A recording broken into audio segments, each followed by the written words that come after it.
It was just past midnight when I read of Logan's death. I was snuggled up beneath my heating blanket as the temperature dropped and sleet fell on the roof, coating the ground in ice. I did not cry. I was already exhausted, feeling the weight of the deaths that stacked one on top of another, until its billions as the virus bombs fell. I know Tarvitz will die the moment he takes the Stormbird. I know Torgadon and Logan will die the moment they leave to meet the Mournival. I do cry for Aximond, for Rylanor, for Keeler. I cry for those who are still alive.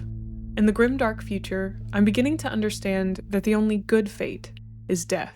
Before we get into this review proper, I'd like to take a moment to run through some housekeeping. First, thank you. Thank you for engaging with my videos, for showing up to my streams at 12 p.m. CST every Wednesday through Sunday over on twitch.tv/gremlinmay, and for hanging out in the Discord with me and building this great community. So many of you have shared your passion for this hobby, and since I've started painting minis on stream, many of you have said that I've inspired you to pick up old projects and give them some love again.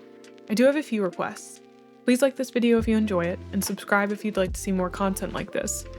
One day I'll stop reading Warhammer books, although that's probably a ways away, and I'll probably start reviewing other books, like Dune. So there's a lot more to come for this channel.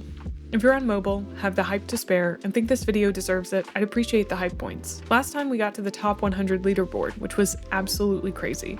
I'm always hoping my work will reach new people so I can talk about these books even more. With that, let's dive into Galaxy in Flames by Ben Counter. I want to start off with a quote this time, as I think it's very important to one of the big themes of this book. At least, I think it's a theme. Please keep in mind, I'm not an English major, just a nerd who loves books. So if you know a better word, let me know. And that theme is sound. Sound pervades this book from the first chapter to the last, whether it's overt, as we'll see with the War Singers, or more subtle, as we'll see with Keeler and Cinderman. It's actually Kirill Cinderman who kicks off this book with gravitas in this passage.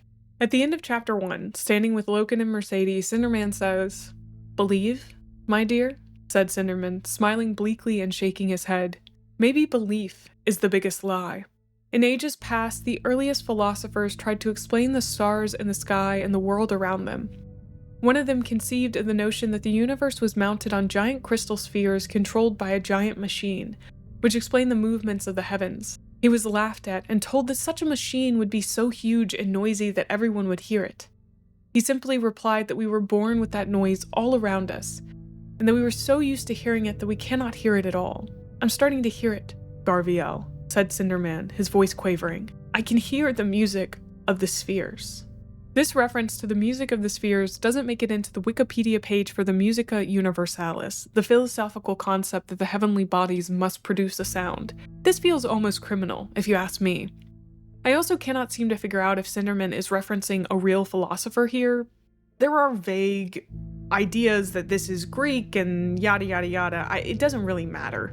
This passage made me cry, 30 pages into the book. It sets up the ideas of this book.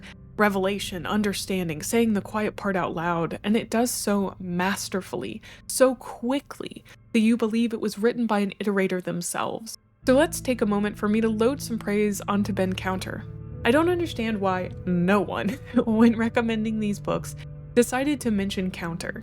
Well, I guess I have some understanding. He hasn't exactly written much for Black Library.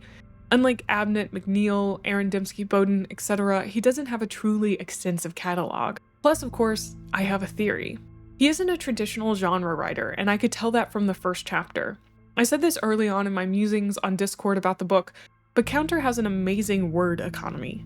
Not just because he doesn't belabor points, at least in the first part of the book, but in that he is able to slip in singular words and phrases that hammer a point home, punch up an idea, make you really feel a scene. A few quick examples. The start to chapter 2 begins as such. Perfection. The dead greenskins were a testament to it. Deep Orbital DS-191 had been conquered in a matchless display of combat. Fields of fire overlapping like dancers' fans, squads charging in to slaughter the orcs that the guns could not finish. We get a nice little metaphor with the dancers' fans, but it's the phrasing on that the guns could not finish that is so nice for me. There's something literary in his prose, in the way he decides to word things, in the flow and cadence of his writing. I can understand how it might feel out of place if you're a genre reader. I don't think that literary prose, or prose that has that sort of flowiness to it, is better or even all that well suited to telling every story. Despite the fact I hate the book, Cormac McCarthy's The Road is really an incredible testament to the fact that sentence structure and cadence can shape and tell a story in powerful ways. Another, even smaller one that caught my attention and has stayed with me is during an exchange between Loken and Torgadon early on in the book.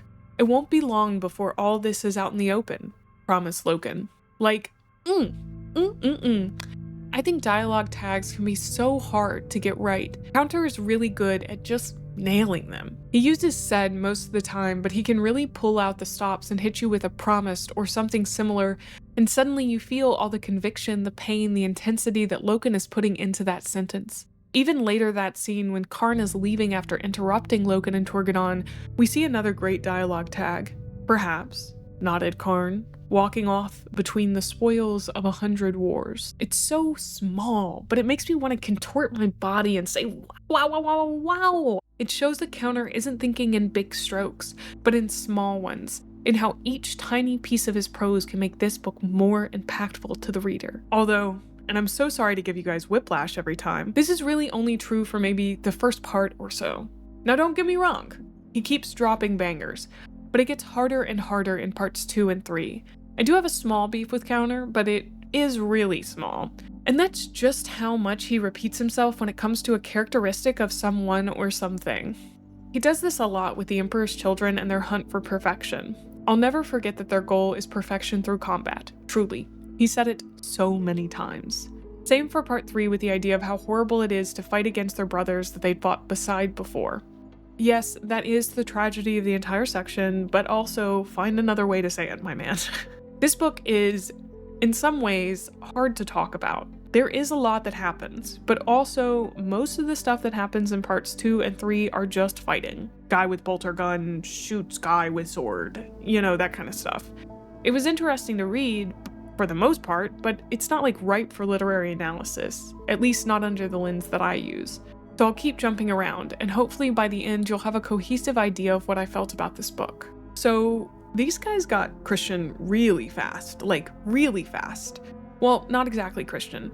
There's a big deviation that I wanted to bring up that comes up very early, on page 17, where Titus is talking to Cinderman. In the depths of the warp, the Emperor's mighty soul does battle with the dark things that would break through and consume us all. This deviation, that the Emperor is not all-powerful, is an interesting one. It means that while given many of the other things in this book, the Emperor is fallible. He can be beaten. He has to fight. In traditional Christian beliefs, whether Catholic or Protestant, God is infallible. He is perfect, and he does not need to fight or protect us. It creates one of the great paradoxes of Christianity. Why do bad things exist? And regardless of Christianity's answer to that question, the question has already been begged. It's a philosophical landmine in many ways. You've got to justify the bad stuff when your God is perfect. But when your God is fallible? When your God must fight the forces of evil? Well, then it becomes a lot easier. The Emperor protects his faithful, but failing to be faithful is what brings ruin into your life. I can already see the framework of the Inquisition, of how communities form and fall because of this single ideological choice. It's a powerful one, and even if the Emperor is a victim of in-universe power creep, this ideological touchstone will remain. Recently, I've been playing Rogue Trader on stream, and I've had the odd experience of getting to roleplay Guilliman waking up from his 10,000-year slumber and going, "Oh wow, what the heck did you guys do to this place? You had 10,000 years and you chose to do this? This is even worse than I thought." And while I haven't gotten too far into the game at the time of writing this review, even just getting to see the amount of iconography present really set the tone for where this whole thing is going. We get to see this beginning here, in this book, in its fullest force. Keeler is one of my favorite characters in this book, as she is unsettling, unnerving, and mostly comatose for it.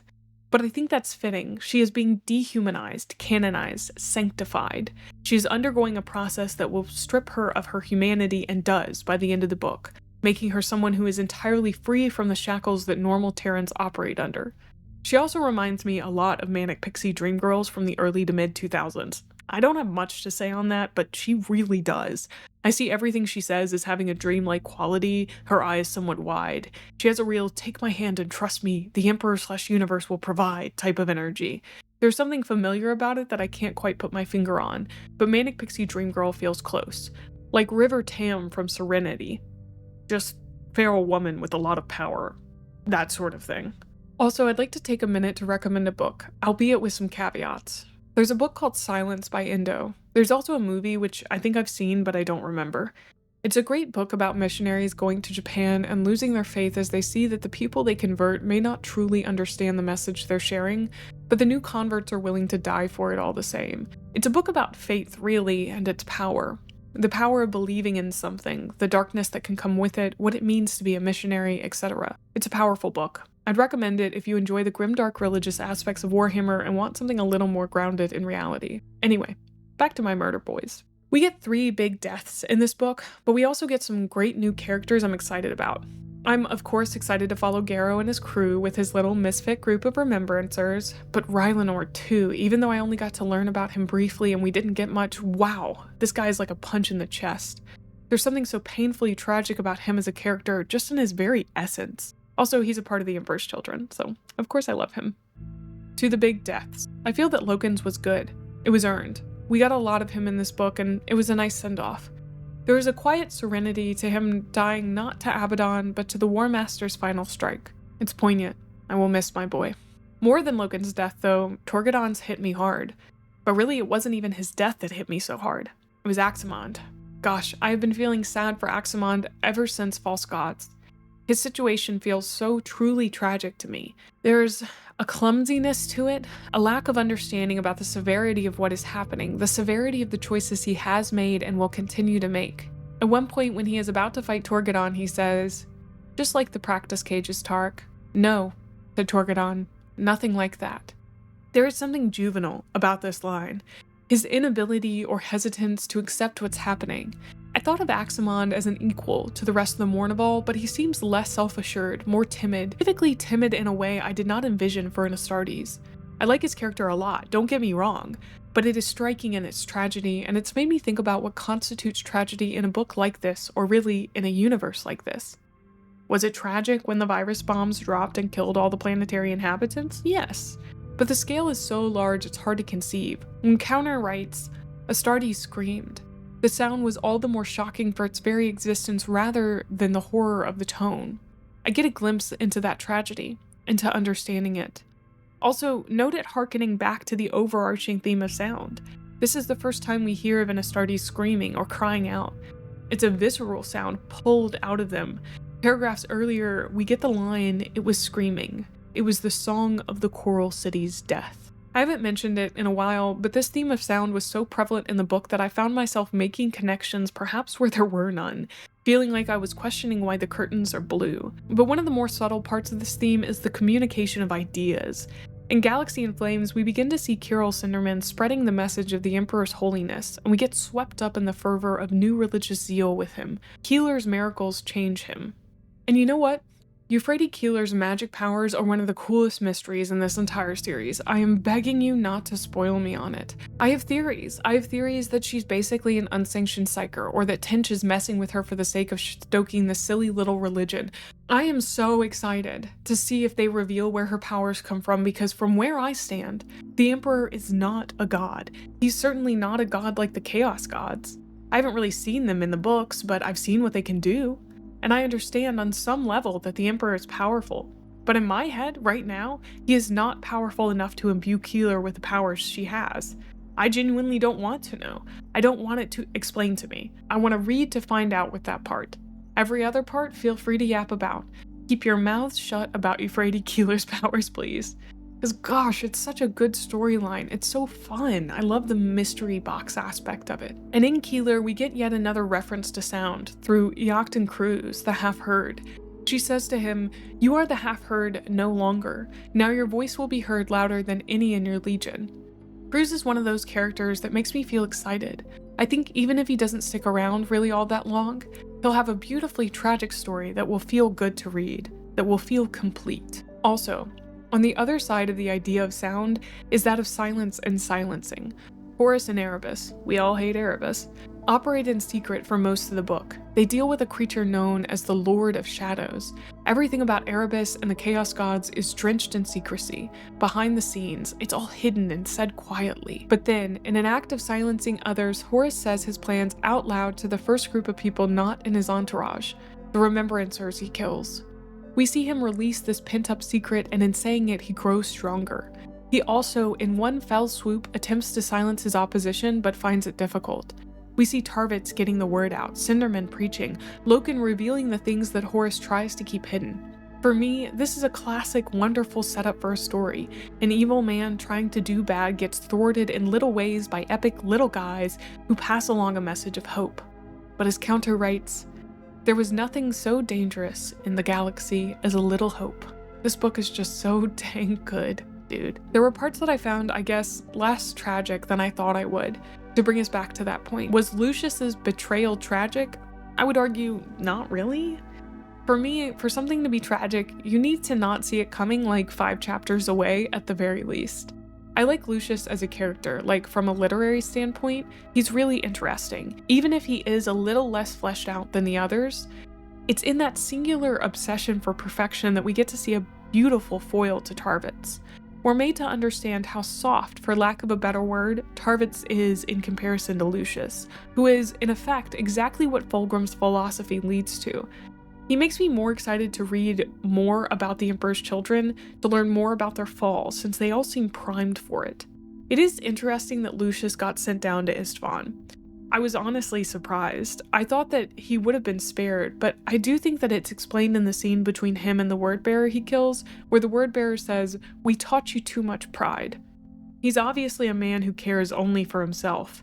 Whereas for Horus's plan, they need someone who will care for their Primarch, and then, above them even, Horus. Which, I guess I should talk about Horus. He's completed his transformation in this book into a guy who is really sure of himself. He basically calls himself a god at one point when he's dropping the virus bombs. He's somewhat uninteresting to me at this point in the book, and in general. He's very crucial to the story, but in many ways, the story is no longer about him. It's about people surviving him, as if he is some natural disaster. His trajectory is very much set, a hurricane en route to Terra. He has no care or desire for those he kills or leaves in his wake.